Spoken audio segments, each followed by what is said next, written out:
والعاقبۃ للمتقین والصلاة والسلام علی سید الانبیاء والمرسلین اما بعد فاعوذ باللہ من الشیطان الرجیم بسم اللہ الرحمن الرحیم ومن یطیع الرسول فقد اطاع اللہ قال اللہ تعالی فی الکلام المجید والفرقان الحمید۔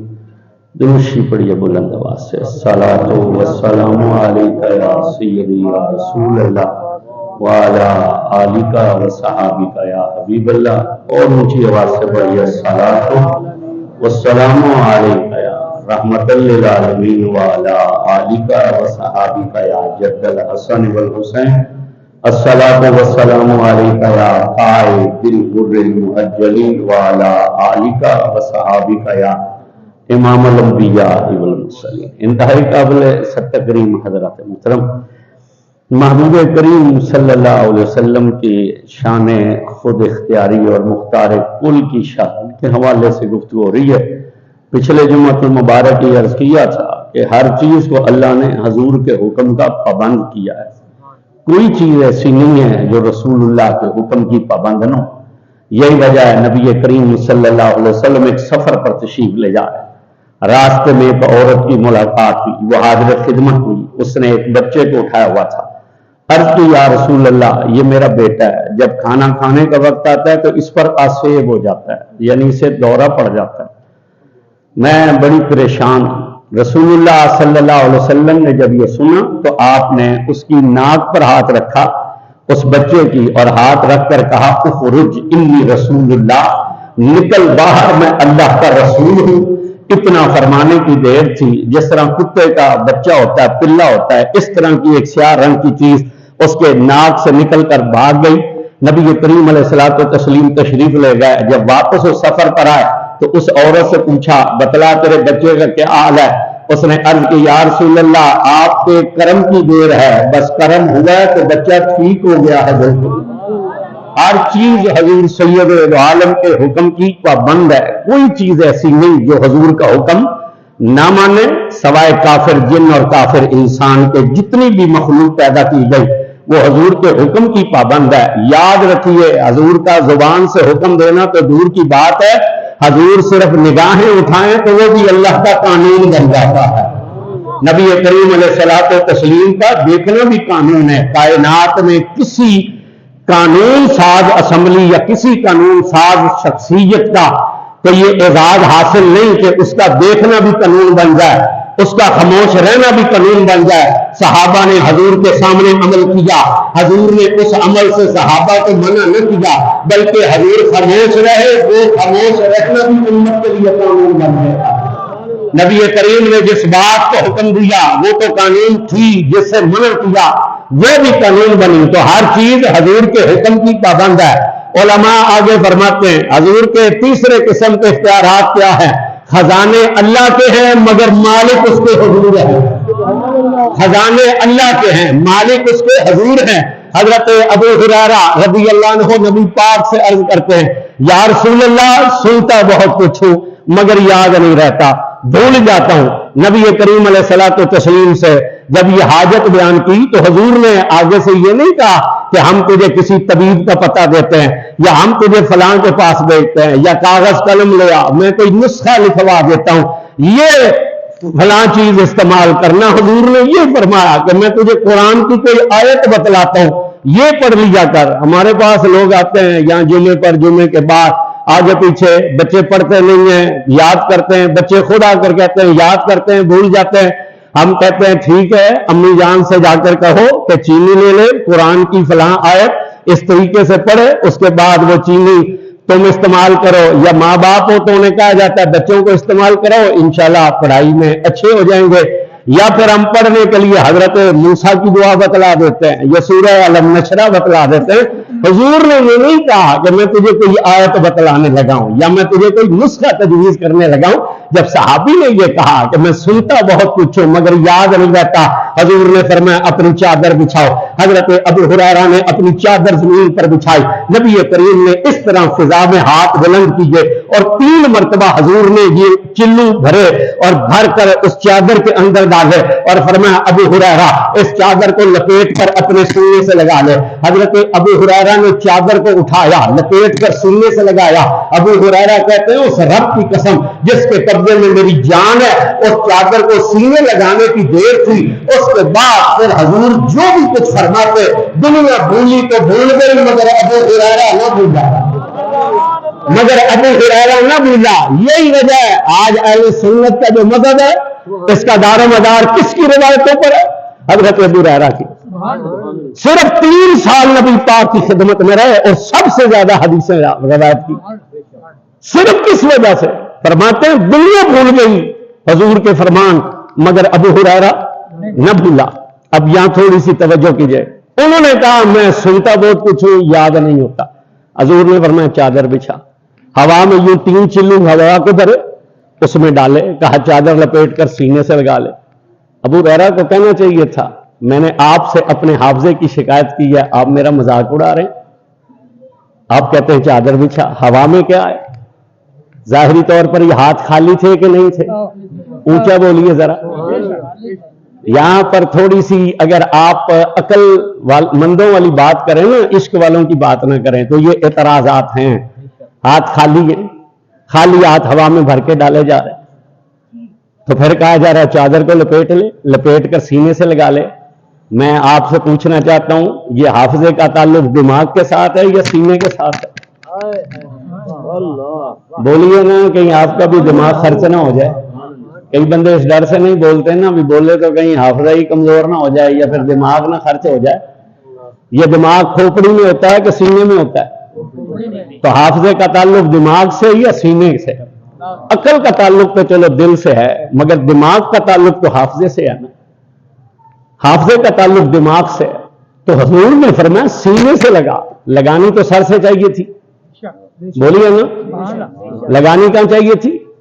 سر سے، مگر حضور نے فرمایا سینے سے لگا۔ پھر ہوا کے اندر ہاتھ بھرے، بھر کر ڈال دیے، مگر وہ آگے صحابی ہے، وہ نبی پاک کے حکم کی تعمیل کر رہا ہے اور رسول اللہ اپنی شان ظاہر کر کے بتلا رہے ہیں کہ چادر تو سینے سے لگے گی مگر اثر تیرے دماغ یہ رسول اللہ کی شان ہے۔ خزانے اللہ کے ہیں مگر مالک اس کے بولیے حضور ہیں۔ آپ فرماتے ہیں بخاری شریف کی حدیث ہے، میں سویا ہوا تھا، میں نے خواب دیکھا اللہ نے کائنات کے خزانوں کی چابیاں میرے ہاتھ میں دی اور کہا معبود یہ سنبھالو، ہم نے تمہیں دنیا جہان کے خزانوں کا مالک بنا۔ وفا شریف کی آیت یہ روایت ہے، اس کے اندر بھی یہی حدیث ہے کہ حضور فرماتے ہیں اللہ نے ساری کائنات کے خزانوں کی چابیاں میری مٹھی میں دی۔ پھر نبی پاک بخاری اور مسلم کی روایت میں فرماتے ہیں کہ قیامت کے دن جتنے خزانے ہیں ان کا مالک بھی میں محمد ہوں گا، جتنی عزتیں ہیں وہ بھی میرے ہاتھ میں ہوں۔ قیامت کے دن اللہ تعالیٰ اعمال نیک کرنے والوں کو عزتیں عطا فرمائے گا۔ حضور فرماتے ہیں جتنی عزتیں ہوں گی وہ بھی میرے ہاتھ میں ہوں۔ ابراہیم علیہ السلام جیسا نبی آ کر مجھ سے یہ کہے گا یا رسول اللہ میں آپ کا دادا ہوں، میں نے آپ کے آنے کی دعائیں مانگی ہیں، میں نے آپ کی بعثت کی دعائیں مانگی ہیں، مجھے بھی اپنے جھنڈے پہ چلے جگہ دے دیجیے۔ حضور اپنا شان بیان کر رہے ہیں۔ حضور فرماتے ہیں قیامت کے دن حمد کا جھنڈا مجھ محمد کے ہاتھ میں، اللہ تعالیٰ حمد کا جھنڈا مجھے عطا فرمائے، خزانوں کی زمین آسمان کے خزانوں کی چابیاں میرے ہاتھ میں دے گا اور عزتیں بھی میرے پاس ہوگی۔ اس لیے تو اعلیٰ حضرت فرماتے ہیں نا، اعلیٰ حضرت فرماتے ہیں خلیل و وسیع، خلیل و زبی، مسیح و وسیع، مسیح و نجی، سبھی سے کہیں نہ بنی کہ خلق پھری کہاں سے کہاں تمہارے لیے۔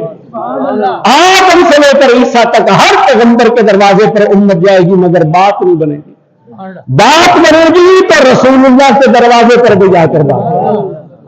آج تو ہم جب یہ کہتے ہیں نا یا رسول اللہ ہماری بگڑی بنا دیجیے تو ہم پر فتوے لگائے جاتے ہیں۔ ابھی الیکشن کا زمانہ ہے، اب سارا کچھ جائز ہو جائے گا، 5 سال یہ کہا جاتا ہے کہ لجپال صرف اللہ ہوتا ہے، 5 سال یہ تقریریں ہوتی ہیں کہ لجپال صرف اللہ ہوتا ہے۔ اب الیکشن کا اعلان ہے نا، جو 5 سال کہتے تھے نہ نبی لجپال ہے، نہ علی لجپال ہے، نہ بنی لجپال ہے، لجپال صرف اللہ ہوتا ہے۔ وہ بھی لجپال پیر سیال کے نعرے لگائیں گے، جو کہتے تھے عرس حرام ہے، کل خانی میں حرام ہے، چلیس میں حرام ہے، 12 ربیع الاول کے جلیس حرام ہے، میلاد حرام ہے، اب میلادے میں بھی پہنچ جائیں گے۔ جنازے کے بعد دعا مانگنا حرام ہے، مگر ووٹوں کے لیے جنازے کے بعد دعا جائز ہو جائے گی۔ ہو گئی ہے ہماری تو روز کہیں نہ کہیں ملاقات ہو جاتی ہے۔ دیکھیے اس جمہوریت کا کمال، دیکھیے کہ جو چیز ہم قرآن اور حدیث سے نہ منوا سکے، اس جمہوریت میں وہ مسئلے بھی منوا لیجیے۔ تو نا اونچا بولنا، تھوڑے پہ پرچہ ہو جانا، تو اونچے بولنا۔ جو قرآن کام ہماری دلیل ہے اور ہمارا استدلال نہ منوا سکا، وہ جمہوریت نے منوا لی ہے۔ توجہ کیجئے گا، وقت بہت تھوڑا ہے، تاخیر ہو گئی۔ اصل میں ملتان سے آ رہے ہیں، دھند تھی، موٹر وے بند تھی، وہاں صبح بیان تھا، تو پھر موٹر وے بند ہونے کی وجہ سے تھوڑا سے تاخیر ہو گئی۔ ویسے بھی سخت سردی کا موسم ہے، تو بس 10 منٹ میں گفتگو سمیٹ دوں گا، نماز اپنے ٹائم پہ ہوگی انشاءاللہ۔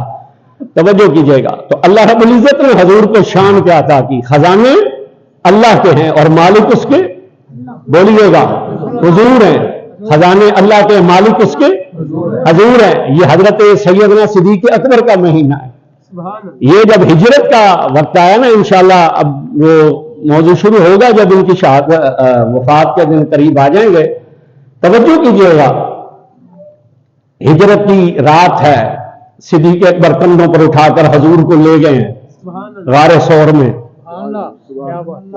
3 میل اونچا پہاڑ ہے، حضور کو کندھوں پر اٹھایا، چل پڑے ہیں۔ وہ واقعہ تفصیل سے تو اسی وقت بیان ہوگا۔ جب پہنچے ہیں غار میں تو عرض کی آپ ٹھہریے، میں اندر جاتا ہوں۔ اس غار کا منہ جو ہے وہ نیچے کی طرف ہے، باقی جتنے غار ہیں ان کا منہ ایسے ہی ہوتا ہے جیسے یہ آپ کی مسجد کی محراب، مگر یہ واحد غار ہے جس کے اندر لیٹ کر نیچے سے جھک کر جانا پڑتا ہے۔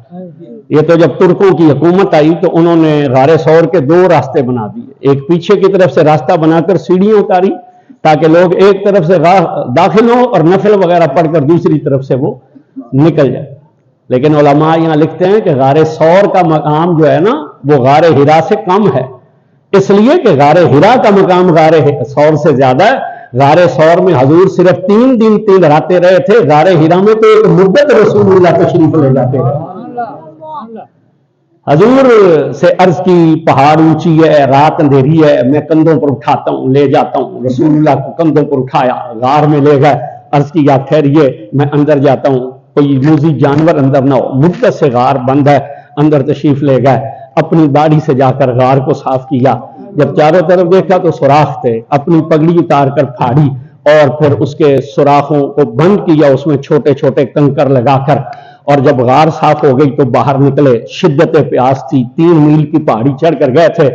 مجھے کوئی 7-8 مرتبہ اس غار ثور میں حاضری کا شرف حاصل ہوا ہے، لیکن ہم جب بھی جاتے ہیں تو پانی کی بوتلیں ہوتی ہیں، جوس کے ڈبے ہوتے ہیں، کوئی فروٹ لے لیتے ہیں، پھر چھڑی پکڑ لیتے ہیں، کوئی چھتری لے لیتے ہیں، اور پھر پروگرام یہی دوستوں سے بنتا ہے کہ فجر کی نماز جبل ثور پر پڑھیں گے، اس لیے کہ اگر حرم میں پڑھ کر نکلے تو لیٹ ہو جائیں گے، سورج چڑھ جائے گا، اگر فجر وہاں پڑھیں گے تو سورج کے نکلنے سے پہلے پہلے غار میں پہنچ جائیں گے۔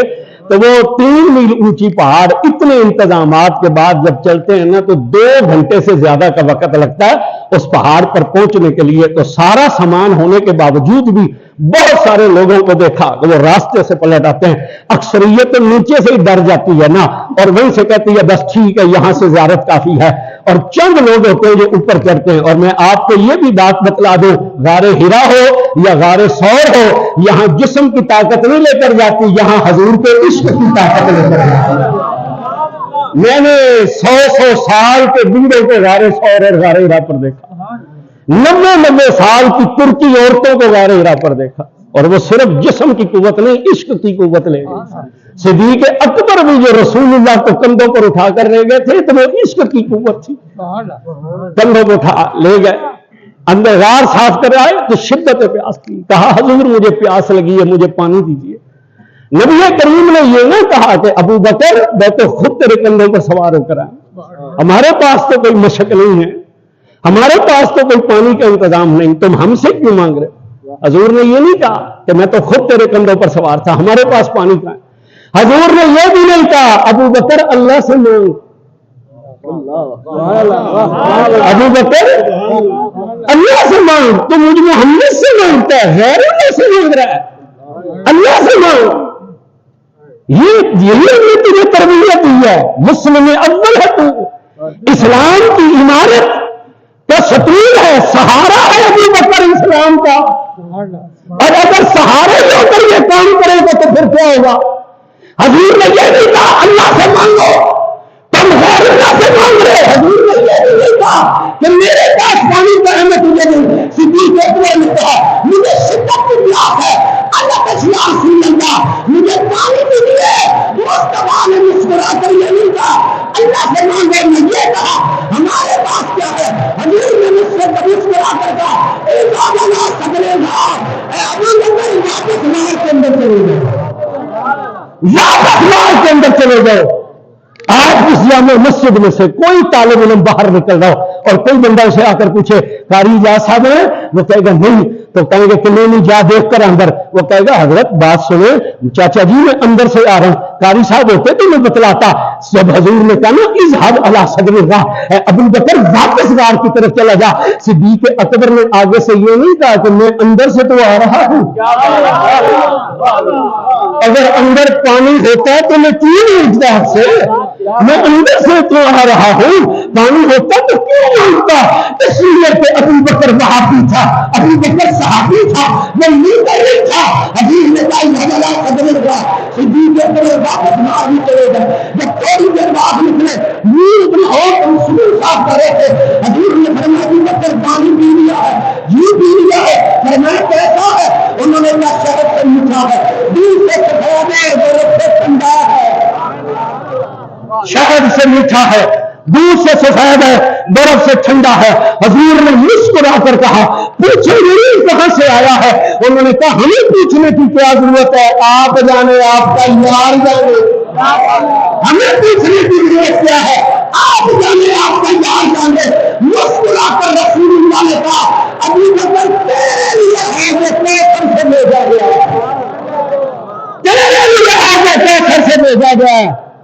دنیا کا 7واں ترقی یافتہ ملک ہے سعودی عرب، دنیا کا 7واں ترقی یافتہ ملک ہے سعودی عرب، مگر آج تک سعودی حکومت اس غار میں پانی نہیں پہنچا سکی، آج تک سعودی حکومت پانی نہیں پہنچا سکی، لیکن حضور نے اپنے یار ابو بکر کو کہاں بھی پانی عطا کر۔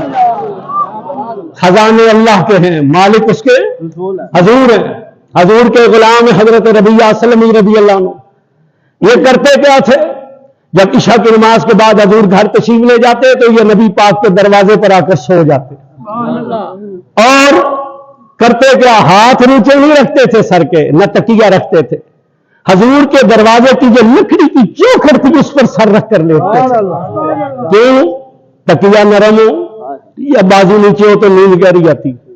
کتنی مرتبہ ہوتا ہے ہم کہیں مہمان بنے، صبح میزبان ہم سے پوچھے سنیں نیند اچھی ہو گئی ہے، ہم کہتے ہیں نیند آ تو گئی تھی مگر تکیہ بڑا سخت تھا، کروٹیں بدلتے رہے، تکیہ نرم ہو تو نیند سکون کی آتی ہے۔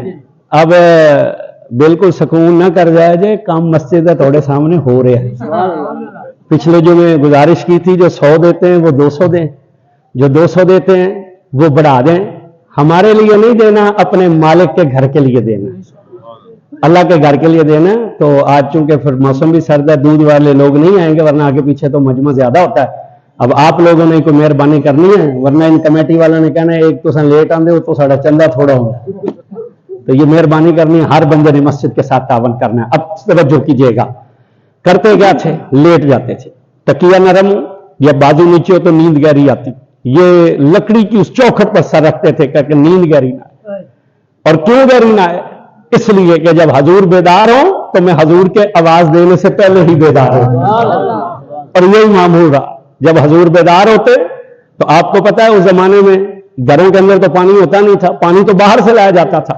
تو جیسے ہی حضور بیدار ہوتے یہ پانی کا برتن بھر کے نبی پاک کی خدمت میں وضو کے لیے پیش کرتے، یہ پانی کا برتن پیش کرتے، لوٹا رکھتے حضور کے لیے پانی کا. ایک دن جب برتن رکھا نبی پاک صلی اللہ علیہ وسلم نے اپنے سیار کی اس خدمت کو دیکھا، اس تابع داری کو دیکھا تو حضور اتنا خوش ہوئے، مسکرا کر فرمایا سل ربیہ، ربیہ مانگ کیا مانگتا ہے، ربیہ مانگو کیا مانگتے ہو، سل توتا مانگ تجھے دیا جائے گا. حضرت ربیہ نے آگے سے یہ نہیں کہا میں اللہ سے مانگوں گا، آپ سے کیوں مانگوں، بولیے نا. حضرت ربیہ نے یہ نہیں کہا تھا صرف یا اللہ مدد باقی سب شرک بدعت. حضرت ربیہ نے یہ نہیں کہا تھا میں غیر سے کیوں مانگوں، میں تو اللہ سے مانگوں گا. حضور نے فرمایا سل ربیہ، ربیہ مانگے کیا مانگتے ہو. اور یہ جو سل کا لفظ استعمال کیا اس میں حضور نے حد نہیں لگائی کہ دنیا مانگنا آخرت نہ مانگنا، یا آخرت مانگنا دنیا نہ مانگنا، یا علم مانگنا، یا پھر ہم سے جنت مانگنا. یا حضور نے یہ نہیں کہا تھا کہ میں یہ دے سکتا ہوں یہ نہیں دے سکتا، پھر میں سل ربیہ جو دل چاہتا ہے مانگے تمہیں عطا کیا جائے گا، جو دل چاہتا ہے مانگے تمہیں عطا کیا جائے گا. جب حضور نے یہ کہا نا سل ربیہ مانگو تو آگے سے حضرت ربیہ نے کیا کہا، انہوں نے کہا اسألو کا مرافتوں کا فی الجنہ، میں آپ سے مانگتا ہوں، اسألو کا میں آپ سے مانگتا ہوں، مرافتوں کا آپ سے مانگتا ہوں، آپ سے مانگتا ہوں اور آپ کو مانگتا ہوں پھر جنت میں. میں آپ سے مانگتا ہوں اور آپ کو مانگتا ہوں جنت میں. مطلب کیا تھا یا رسول اللہ، حضور نے کہا مانگو کیا مانگتے ہیں، انہوں نے کہا یہ مانگیں گے دیں گے، حضور نے کہا پھر بھی دیں گے، انہوں نے کہا ٹھیک ہے پھر دینا ہی چاہتے ہو تو جنت میں بھی اپنا سنگ ادا کر دیجیے. جس طرح دنیا میں اپنے ساتھ رکھا ہے جنت میں بھی اپنی سنگت دے دیجیے. ہمیں تو برادری کہتی ہے کہ حضور کو اپنا بھی نہیں پتا میرے ساتھ کیا ہوگا. یہ مولویوں نے اپنی کتابوں میں نہیں لکھا کہ حضور کو اپنا بھی نہیں پتا کہ میرے ساتھ کیا ہوگا، اور حضور کو امت کا بھی نہیں پتا امت کے ساتھ کیا ہوگا. صحابی نے حضور سے کیا کہا، مجھے جنت میں اپنا قرب دے دیجئے، جس طرح دنیا میں اپنے ساتھ رکھا ہے جنت میں بھی اپنی سنگت دے دیجئے.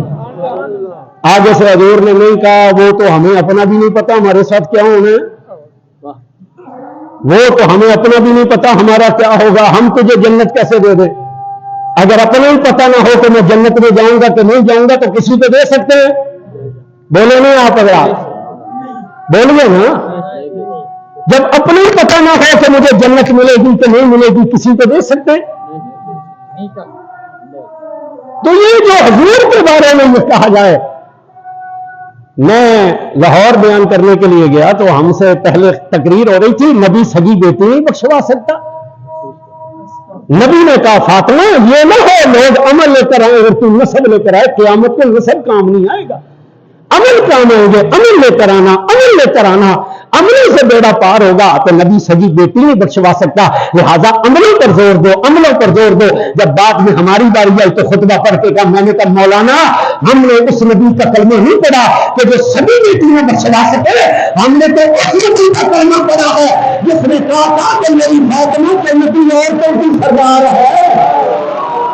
ہم نے تو اس نبی کا کلمہ پڑھا ہے جس نے کہا تھا ان الحسن والحسین سیدا شباب اہل الجنہ، میرا حسن اور حسین جنتی جوانوں کا سردار ہے. ہم نے اس نبی کا کلمہ نہیں پڑھا تھا جو سبھی بیٹی نہ بخشوا سکے، ہم نے تو اس کا کلمہ پڑھا تھا جس نے کہا تھا میرے ابو بکر اور میرے عمر جنتی تینوں کا سردار ہے. تو جسے اپنے ہی پتہ نہ وہ دوسروں کی خبر دے سکتے ہیں. صحابی نے حضور سے کیا مانگا، مجھے جنت میں اپنی سنگت دیجیے. صحابی کا یہ عقیدہ نہیں کہ حضور کو اپنا بھی نہیں پتا، صحابی کا یہ عقیدہ نہیں. یہ جو عشرہ مبشرہ والے 10 صحابی ہیں انہیں کس نے جنت کی خبر دی ہے؟ اونچا بولیے ذرا. قرآن میں کہیں ان کا نام نہیں آیا. یہ حضور نے کہا تھا ابو بکر فی الجنہ، عمر فی الجنہ، عثمان فی الجنہ، علی فی الجنہ، سعد فی الجنہ، طلحہ فی الجنہ، زبیر فی الجنہ، سعید فی الجنہ. یہ حضور نے انہیں جنت کی بشارت دی تھی. اور میں بڑی ذمہ داری سے قرآن ملا کے اس اجتماع میں اللہ کی عزت کی قسم کھا کر کہتا ہے، یہ 10 صحابہ کو جو جنت ملی تھی یہ نمازوں کی وجہ سے نہیں ملی تھی، یہ حضور کے ادب کی وجہ سے ملی تھی. یہ حضور کی ادب کی وجہ سے ملی تھی، یہ نمازوں کی وجہ سے نہیں ملی تھی، حضور کے ادب کی وجہ سے ملی. کیا کیا تھا انہوں نے؟ حضور ایک ابشرہ نامی عورت کی تیمارداری کے لیے تشریف لے گئے تھے. اللہ آپ سب کو مدینے لے جائے. وہاں ایک مسجد ہے، مسجد قبلتین، 2 قبلے والی مسجد. اس طرف رخ کر کے حضور نے نماز پڑھائی. اس وقت مسجد نہیں تھی، وہاں ایک قبیلہ تھا، ایک عورت بیمار تھی، تیمارداری کے لیے گئے. 10 صحابہ ساتھ تھے. نبی پاک نے بیت المقدس کی طرف رخ کر کے نماز شروع کی. پہلی 3 رکعتیں، 2 رکعتوں میں 3 مرتبہ آسمان کی طرف دیکھا. دل میں خیال نہیں تھا کاش میرے باپ ابراہیم والا کعبہ قبلہ بن جائے. اللہ نے حالت نماز میں قرآن نازل کیا. قد نرى تقلب وجهك في السماء، ہم بار بار چہرے انور اٹھانا دیکھ رہے ہیں. فلنولینک قبلۃ ترضاها، محبوب نے مشرق سے غرض ہے نہ مغرب سے، ہمیں تو تیری رضا سے غرض ہے. جگر دل کرتا ہے رخ تم بدل دو، کعبہ ہم بنا دیں گے. اے میرے حضور کی شان سے ذرا ہاتھ سے بولے سبحان اللہ. اور میں جدھر دل کرتا رخ تم بدلو، کعبہ ہم بنا دیں گے. محبوب نے حالت نماز میں کہا اے میرے رب میں یہ نماز پوری کر لوں. آواز قدرت کا اختیار محمد مولانا. محبوب نماز پڑھ کر رخ بدلے گا تو تیری شان کو کیسے پتا چلے گا؟ اب نماز بعد میں پوری ہے گی، تیری مرضی پہلے پوری کی جائے گی. 2 رکعتیں ادھر پڑھیے. تیسری رکعت میں مصطفیٰ مڑ گئے. مڑ کر حضور آگے بڑھے. بڑھ کر حضور نے 10 بندوں کی سب چیر کر دوسری طرف آ گئے. وہ 10 کے 10 ایڑیوں پر گھوم گئے. نماز ختم ہو گئی. انہوں نے کوئی نہیں پوچھا کیا ہوا. سبحان اللہ اونچی نہ کر رہے. انہوں نے کوئی نہ پوچھا کیا ہوا. ایک نے کوئی نہیں ماری ہے مولا علی کو. انہوں نے کہا جناب کیوں مڑے ہیں؟ انہوں نے کہا میں نے عثمان کو مڑتے دیکھا. اے عثمان تم کیوں مڑے؟ انہوں نے کہا میں نے عمر کو مڑتے دیکھا. اے عمر تم کیوں مڑے ہیں؟ انہوں نے کہا میں نے ابو بکر کو مڑتے دیکھا. صدیق تم کیوں مڑے؟ انہوں نے کہا میں یار نہیں تکدا تھا، میں یار تکدا تھا. جدھر یار مڑا کر ہم بھی مڑ گئے. نماز ختم ہو گئی. انہوں نے کیوں پوچھا کیا ہوا؟ اللہ نے کہا جبریل جلدی کر میرے محبوب کو سلام دے، اور سلام دے کر کہو آدم سے عیسیٰ تک کسی پیغمبر کے صحابی کو دنیا میں جنت کی بشارت نہیں. اینا دادت ہونے اعلان کرنا ہے. تو جسے اپنے ہی پتہ ہو وہ دوسرے کی خبر دے سکتا ہے. بولیے گا.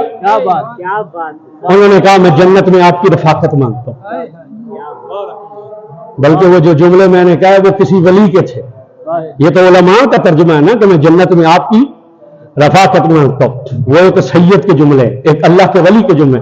انہوں نے کہا اسألو کا آپ سے مانگتا ہوں، مرافتوں کا آپ سے مانگتا ہوں. پھر جنت میں میں جنت میں آپ سے آپ کو جنت میں مانگتا ہوں.